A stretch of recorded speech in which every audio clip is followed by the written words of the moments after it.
Rander zone के खाद्य सुरक्षा अधिकारी ने सब्जी व्यापारी से मांगी थी रिश्वत। नानपुरा नगर पालिका कार्यालय में खाद्य सुरक्षा अधिकारी और लिपिक रिश्वत लेते गिरफ्तार। सब्जी व्यापारी को फूड लाइसेंस देने के लिए 45,000 रुपये की रिश्वत लेने वाले नगर निगम के खाद्य सुरक्षा अधिकारी हेमन गोहिल और प्रशासनिक क्लर्क गुलाम यासीन शेख को एसीबी ने पकड़ लिया। दोनों ने नगर पालिका के नानपुरा कार्यालय में रिश्वत की रकम स्वीकार की। शुक्रवार दोपहर एसीबी ने नानपुरा रंग उपवन के बगल में स्थित खाद्य निरीक्षण कार्यालय में जाल बिछाकर रांदेर जोन के प्रशासनिक लिपिक गुलाम शेख को 45,000 रुपये की रिश्वत लेते पकड़ लिया। उन्हें यह बयान देकर गिरफ्तार भी कर लिया गया है कि उन्होंने खाद्य सुरक्षा अधिकारी हेमन गोहिल के कहने पर रिश्वत ली थी।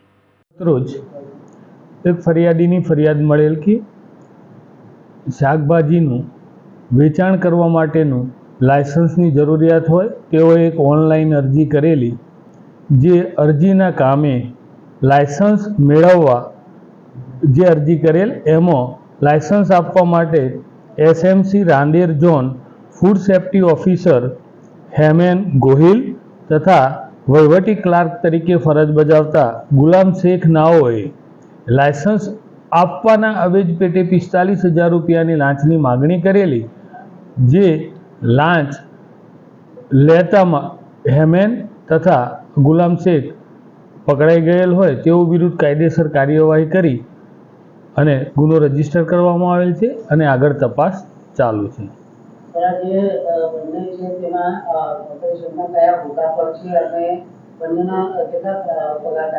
હેમન ગોહિલ જે food safety officer food inspector તરીકે ફરજ બજાવી રહેલ છે, જેમનો પગાર 1,05,000 રૂપિયા છે, તેમજ ગુલામ શેખ એ વહીવટી ક્લાર્ક તરીકે ફરજ બજાવે છે અને એમનો પગાર 35,000 રૂપિયા છે।